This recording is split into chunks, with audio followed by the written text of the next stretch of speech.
আমার কথার সঙ্গে কি আপনারা একমত? জোরে বলেন একমত। আলহামদুলিল্লাহ। আমার ভাইরা, হযরত ওমরের চাইতে বড় গুন্ডা সেই সময় আর কেউ ছিল না। ওমরের তরবারির সঙ্গে মোকাবেলা করতে পারে এমন কোন লোক সেই সময় ওমরের সামনে ছিল না।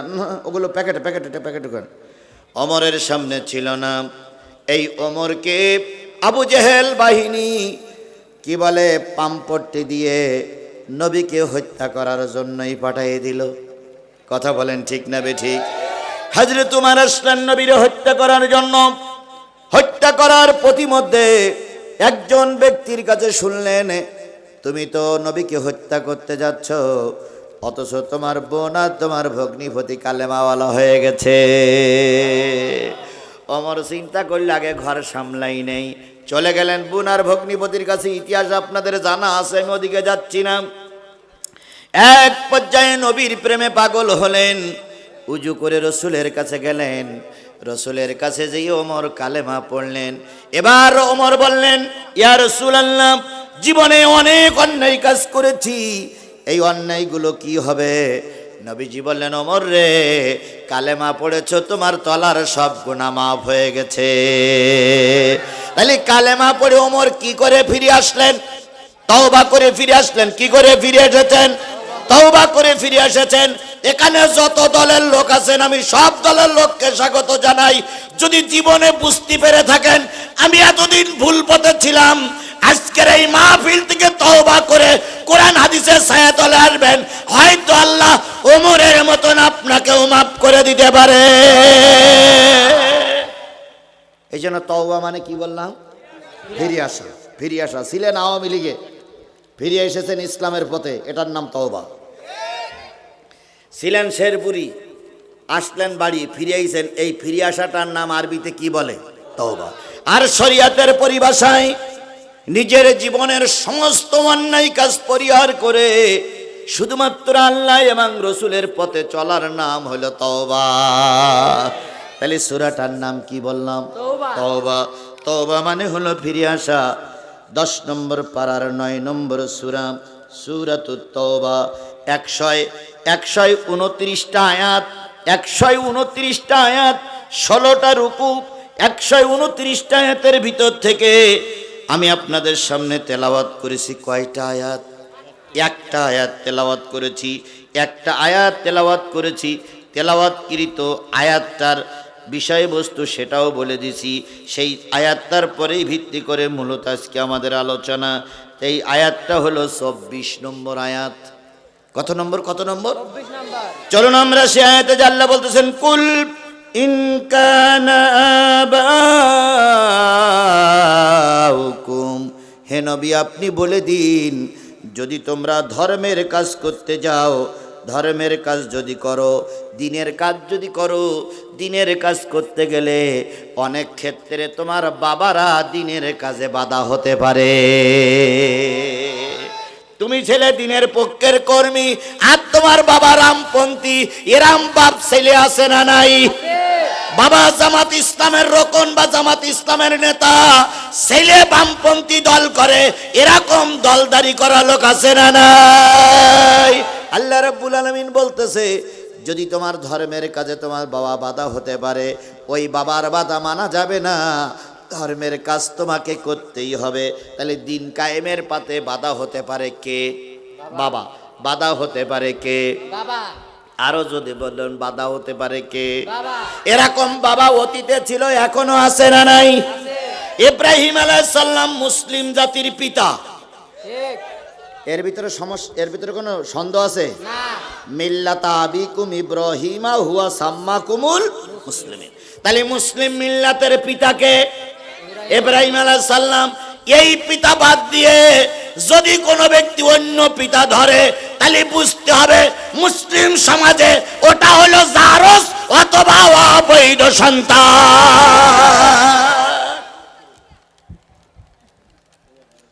এবার আমি আগেও বলেছি, আজকেও বলতেছি, বলুন তো সর্বমোট সব মিলে পিতা কয়জন? 3 জন। একজন হলো মানব জাতির পিতা, নাম কি? আদম আলাইহিস সালাম। দুই হলো মুসলিম জাতির পিতা, ইব্রাহিম। তিন হলো নিজের জন্মদাতা পিতা। কথা বলেন ঠিক না বেঠিক? এবার মানব জাতির পিতা, গোটা বিশ্বের মানব জাতির পিতার নাম কি? ইব্রাহিম না, আদম আলাইহিস সালাম। আর গোটা মুসলিম জাতির পিতার নাম কি? ইব্রাহিম আলাইহিস সালাম। আমাদের পিতা একজন আছে, এই তিন পিতা ছাড়া বেশি পিতা মানা যাবে না। ছেলে একটু বড় হয়েছে, স্কুলে গিয়ে মাস্টার জিজ্ঞেস করেছে বাবার নাম কি, তো ছেলে বলতে পারিনি। বাড়ি এসে জিজ্ঞেস করছে মা আমার বাবাকে।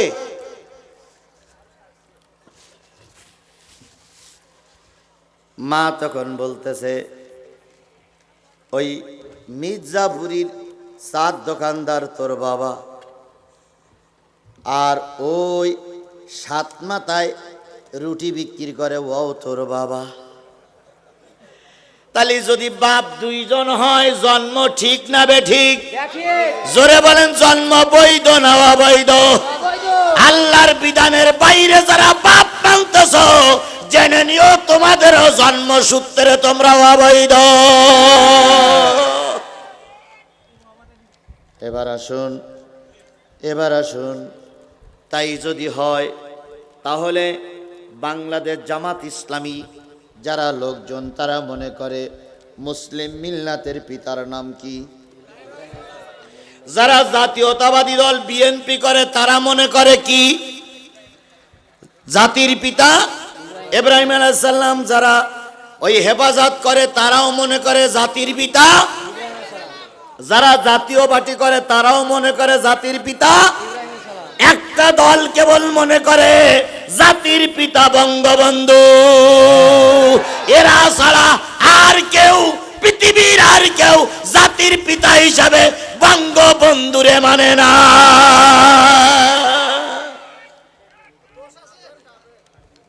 সে দোষ ত্রুটি পরে দেখবো, আল্লাহ দেখবে। আর ওরা এখন আমাদেরকে 15.5 বছর কি কায়দায় নাচাইছে আল্লাহ ভালো জানে। প্রায় বলতেন আমরা পালাই না, আমরা পালানো জাত নই, শেখ হাসিনা পালাই না। পালাইছে না আছে? পালাইছে না আছে? আর একটা ছিল কাউয়া কাদের, এ প্রায় বলতো খেলা হবে, খেলা হবে। এখন আর খেলা আর কেউ খেলতেছে না। কথা বলেন ঠিক না বেঠিক? এখন সবাই আল্লাহর রহমতে নীরব হয়ে বসে আছে অথবা পালাই চলে গেছে। ভালো হয়ে যাও, ভালো হয়ে যাও মাসুদ তুমি, এ কথাকে বলবে আর হারিয়ে গেছে কাউয়া কাদের, কেউ জানে না খবর তার। ভালো হয়ে যাও,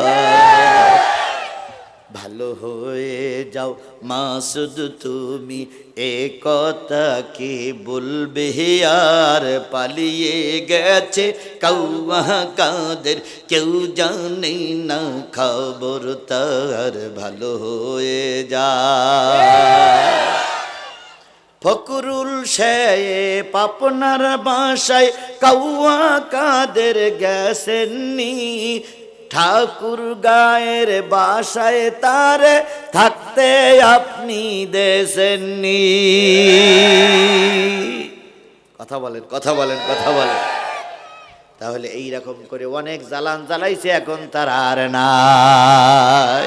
তাহলে বলতেছিলাম ধর্মের পথে বাধা হতে পারে কে? বাবা। ধর্মের পথে বাধা হতে পারে কে? অনেক বাবারা ধর্মের পথে বাধা হয়ে দাঁড়াইছে, এখনো হচ্ছে। ইব্রাহিম আলাইহিস সালামের নাম নিয়ে শুরু করেছি।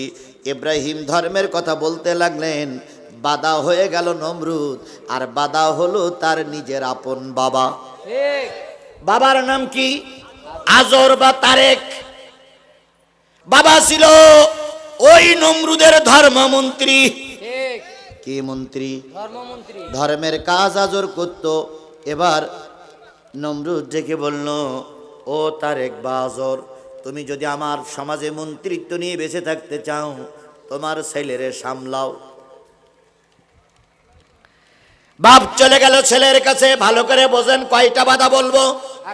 তার ভিতরে প্রথম বাধা কি? বাবা বলতেছি এক এক করে। এইবার বাবা চলে গেল ইব্রাহিমের কাছে। ইব্রাহিমের কাছে যে বলতেছে, আমি ধর্মের, আমি এই রাষ্ট্রের একজন মন্ত্রী, তুমি যদি এভাবে কাজ করো আমার মন্ত্রিত্বই থাকে না। ঠিক। ইব্রাহিম আলাইহিস সালাম বললেন, বাবা আপনি কি বলতে চান? কয় ধর্মের কথা বলা বন্ধ করে দাও। ইব্রাহিম আলাইহিস সালাম বললেন, বাবা আমি এক ইন্নী ওয়াজ্জাহতু ওয়াজহিয়া লিল্লাযী ফাতারাস সামাওয়াতি ওয়াল আরদ হানিফা ওয়া মা আনা মিনাল মুশরিকিন। আমি মুশরিকদের অন্তর্ভুক্ত নই, আমি এক আল্লাহর দিকে মতওয়াজ্জা করেছি, সেই আল্লাহর পথে থাকব, অন্য কাউকে মানি না।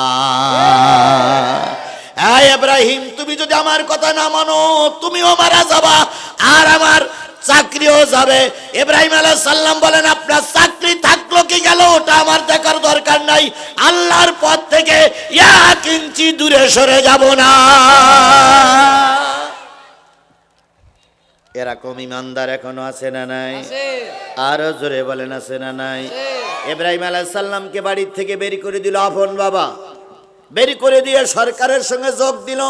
সরকারের সঙ্গে যোগ দিয়ে ষড়যন্ত্রমূলক ভাবে বিরাট অগ্নিকুণ্ড তৈরি করলো কারে মারার জন্য? ইব্রাহিম আলাইহিস সালামের দোষ কি কোনো জায়গায় ধর্ষণ করে ধরা পড়েছে? না। কোন জায়গায় চুরি করে ধরা পড়েছে? সরকারের কথা মেনে নেয়নি, তাই তার দোষ যদি হয়, আজকে আল্লামা সাঈদীর ওরা মেরে দিয়েছে। সাঈদীর কোনো দোষ ছিল না, সাঈদীর একটাই দোষ ছিল, বাংলার জমিন কোরআনের দেশ হয়ে যায়।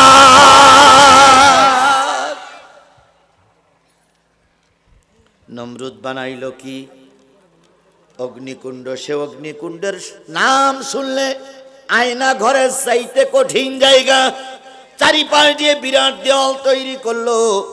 দেওয়ালের ভিতরে কোনো দরজা নাই, জানলা নাই, কিচ্ছু নাই, চারিপাশ থেকে উঁচু দেওয়াল তৈরি করলো। বছরের পর বছর, মাসের পর মাস সেখানে কাঠ সংগ্রহ করলো, কাঠগুলো সাজালো, এরপরে ঘি ঢাললো, আগুন জ্বালানো। ইব্রাহিম আলাইহিস সালাম জাতির পিতা, মুসলিম মিল্লাতের পিতার হাত বাঁধা হলো, পা বাঁধা হলো, কোমরে বড় চুরি করা গরু চুরির দড়ি পরানো হলো। হযরত ইব্রাহিম আলাইহিস সালামের পরনের কাপড়টাও খুলে নিল, তাও নিয়েছে নিজের বাবা। চিন্তা করতে পারেন, ধর্মের কথা বলার জন্য বাবা ন্যাংটা করে জাতির কাছে তাকে ঠেলে দিচ্ছে।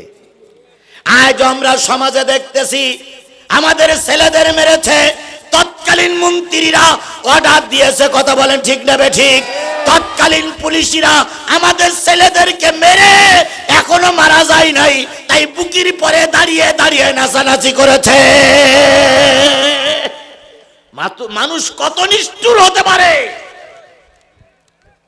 আজকে সাবেক প্রধানমন্ত্রীর কথা বললে তোমাদের কলিজায় আগুন ধরে। বজলুল হুদা বলে একজন লোককে এই শেখ হাসিনা একেবারে জেলখানার ভিতরে যেয়ে নিজে হাতে জবাই করেছে। কত বড় হয় না! আপনার কোর্টে অর্ডার হয়ে গেছে, তার ফাঁসি হবে, তাকে ফাঁসি না দিয়ে জেলখানার ভিতরে যাইয়া হাত বেঁধে পা বেঁধে 4-5 জন বডি চেপে ধরে মাথা চেপে ধরে শেখ হাসিনা নিজে হাতে জবাই করেছে। এর চাইতে কত নিকৃষ্ট হতে পারে আর মানুষ? আর তার জন্য শামকান্দা কিন্তু তো ঠ্যাঙের গিরে ছাড়াই ফেলবে একদম। ফাজলামি করার জায়গা আছে, আর ফাজলামি করতে দেওয়া হবে না। অনেক ফাজলামি করেছে, আমাদের বক্তৃতা মঞ্চে কথা বলতে দাওনি, আমাদের মাহফিলগুলো তোমরাই বন্ধ করে দিয়েছো, আমাদের আলেমদেরকে তোমরাই মামলা দিয়ে জেলে ঢোকাইয়াছো। এবার যদি মাথা উঁচু করো, কাল্লা আলাদা করে ফেলবে একদম।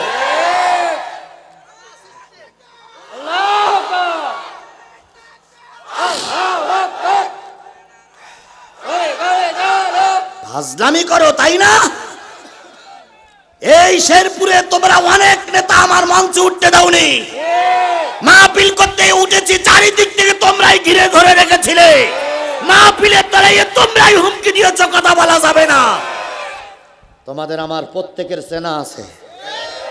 আমি এই শেরপুরের মাটিতে নতুন আসিনি, অনেক বছর আগের থেকে আমার এই এলাকায় আনাগোনা আছে, কথা বলেন ঠিক না বে ঠিক?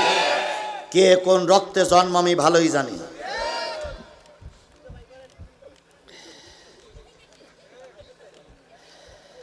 সুতরাং যে যাই করো ক্ষমা আছে, আওয়ামী লীগের দালালি করলে ক্ষমা নয়।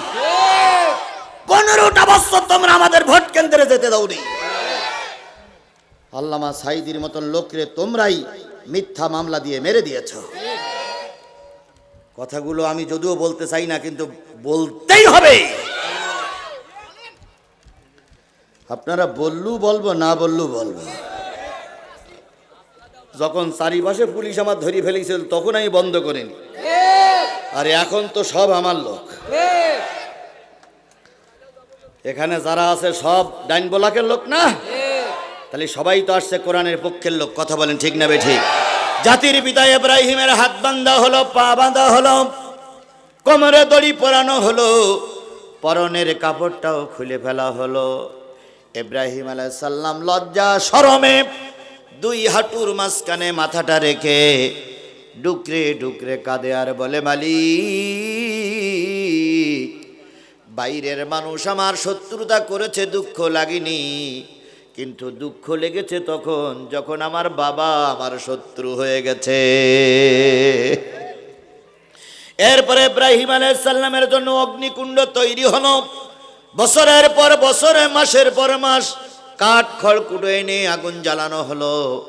আগুন যখন দাউ দাউ করে জ্বলতেছে, ইতিহাসে আসছে, কোরআনের তাফসিরে আসছে, নিচের থেকে 3 মাইল পর্যন্ত উপর দিয়ে কোনো পাখি বা কোনো পক্ষী উড়ে যেতে পারে না, এত আগুনের দাহ লীলা শিকার চলতেছে।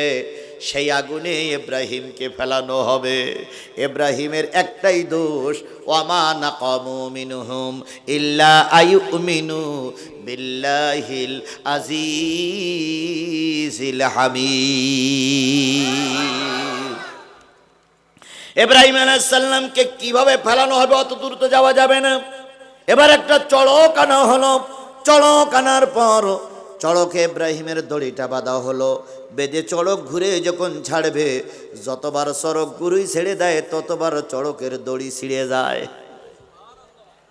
কারণ যার পক্ষে আল্লাহ আছে, পৃথিবীর তার আর কারোর সাহায্যের দরকার নাই। ওরা বাংলাদেশ জামাত ইসলামী আর বিএনপির নামে মামলা দিয়ে অট্টহাসিতে মত্তহারা হয়েছিল। ময়দানে আর কেউ দাঁড়াতে পারবে না, ময়দানে আর কেউ নেই।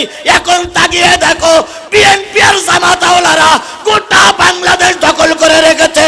তোমার আওয়ামী লীগের কোন পুষ্যপুত্র ময়দানে নাই। কি কায়দায় বলেছিল আজকে 3 লক্ষ লোক এক জায়গায় করবো, একটাও এক জায়গায় হইতে পারেনি। যেটা এক জায়গায় হয়েছে তার ঠ্যাঙের গিরে ছাড়াই ফেলেছে। চড়কের দড়ি ছিঁড়ে যায়, চড়কের দড়ি ছিঁড়ে যায়, দড়ি ছিঁড়ে যায়, ইব্রাহিমকে ফেলাতে পারে না। বেশি একটা ইঞ্জিনিয়ারিং কলেজ যদি কেউ তৈরি করে, তাহলে ওই কলেজ থেকে কি বেরিনের সম্ভাবনা বেশি? ইঞ্জিনিয়ার বেরিনের সম্ভাবনা বেশি। ঠিক কোরআনিয়া মাদ্রাসা তৈরি করলে জান্নাতি মানুষ বেরিয়ে আসার সম্ভাবনা বেশি। কারণ যে কলেজটা হবে সেই কলেজেতে সেই জাতের ছাত্রছাত্রী বাইর হবে। এই জন্য আল্লাহ রসুল বলেছেন, মান কারাল কোরআন ফাস্তাজহারাহু ফাহাল্লা হালালাহু হাররামা হারামাহু আদখালাহুল্লাহুল জান্নাহ ওয়া ইয়াশফাউ ইয়াওমাল কিয়ামাতি আশরাতিন কুল্লুহুম কদ আযাবাত লাহুমুন নারা। নবী বলেন, যেই ব্যক্তি কোরআন পড়বে আর যারা কোরআন শুনবে, কোরআন পড়বে, কোরআন শুনবে, আলোচক শ্রোতা যে কোরআনের আলোচনা হবে সেইগুলো শুনে বুঝে নিজের জীবনে যারা আমল করবে, ওই ব্যক্তি মৃত্যুর সাথে সাথে তারা যাবে আল্লাহর জান্নাতে। শুধু একা একা জান্নাতে যাবে না, নিজের পরিবার থেকে কয়জন লোক নিয়ে জান্নাতে যাবে? 10 জন লোক নিয়ে জান্নাতে যাবে। কেমন 10 জন লোক? যেই 10 জন লোকের জন্য জাহান্নাম অজীব হয়ে গেছে, এই 10 জন লোক নিয়ে আল্লাহর বান্দা বান্দি আল্লাহর জান্নাতে যাবে। হুজুর আরো বলেছেন, তাদারুসুল ইলমে সাতাম মিনাল লাইলে খায়রুম মিন আহিয়াহিয়া। রাতের কিছু অংশ সময় শেরপুরীর মুসলমানরা বলুন তো এখন রাত না দিন? রাতের কিছু অংশ সময় যদি কোরআন হাদিস নিয়ে কেউ চর্চা করে, যে গুরুপীর লোক হোক, পক্ষান্তরে আরেকটা লোক যদি সারা রাত জেগে জেগে নফল নামাজ পড়ে, নফল নামাজ পড়ার যে ইবাদত, তার চাইতে বেশি সওয়াব ওই ব্যক্তির আমলনামায় লেখা হবে যে ব্যক্তি রাতের কিছু অংশ সময় কোরআন হাদিস নিয়ে গবেষণা করে। তাহলে আমরা রাতের কিছু অংশ সময় কি নিয়ে গবেষণা করার জন্য বসেছি? এখানে আল্লাহ রসুল বলেছেন রাত্র জেগে নামাজ পড়ার চাইতে বেশি ফায়দা আল্লাহ পাক দান করবেন। এই জন্য যারা রাস্তায় আছেন, দোকানে আছেন, বাড়িতে আছেন, মাইকের আওয়াজ যেখানে যাচ্ছে, আলেম হন, সাধারণ লোক হন, জামাতের নেতাকর্মী হন, বিএনপি হন, বাদাম বিক্রিত করা হন, তারপরে বাদাম খাওয়া লোক হন, সকলকে রাতের কিছু অংশ সময় শুধুমাত্র নেকির জন্য, সওয়াবের জন্য বসার জন্য কোরআন আহ্বান করছে। কে আহ্বান করছে?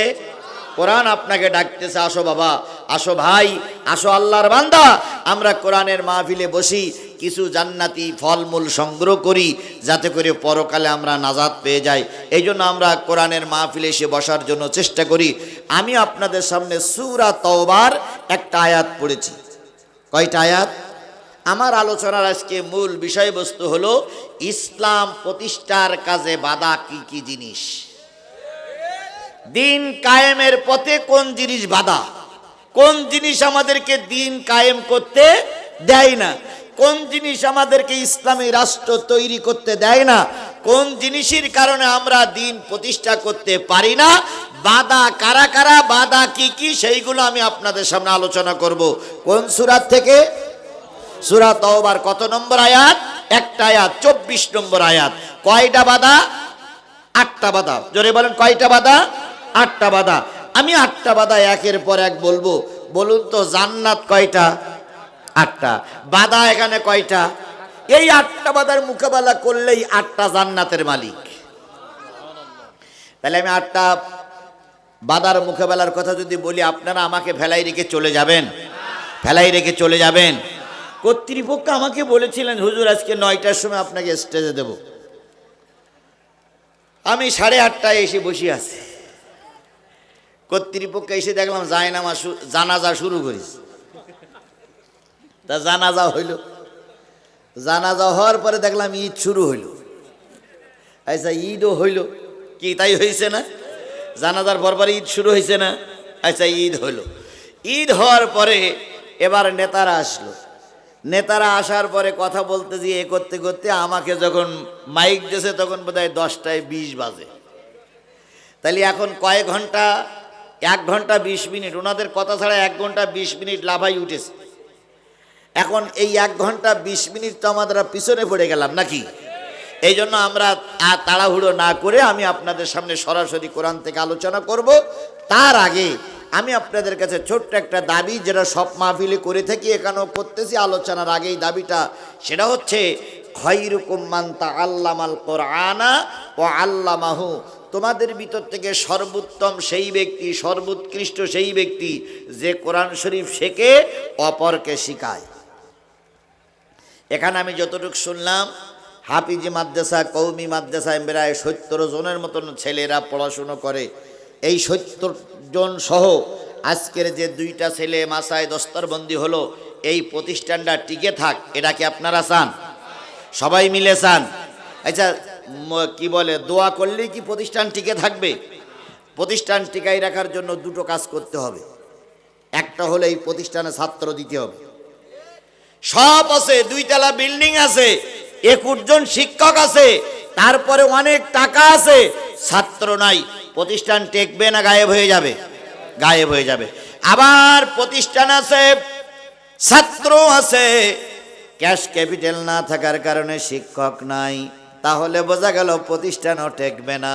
তাহলে প্রতিষ্ঠান টিকায় রাখার জন্য নগদ টাকা দিতে হবে, আর ছাত্র দিয়ে সহযোগিতা করতে হবে, যাতে করে প্রতিষ্ঠানটা কি থাকে?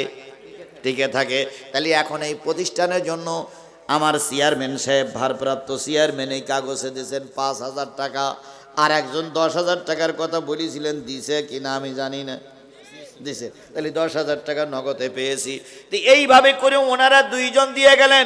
এই প্রতিষ্ঠান টিকাই রাখার জন্য কি ওনারা দুই গ্রুপ দায়ী না? আমাদের কিছু দায়িত্ব আছে, আছে দায়িত্ব আছে।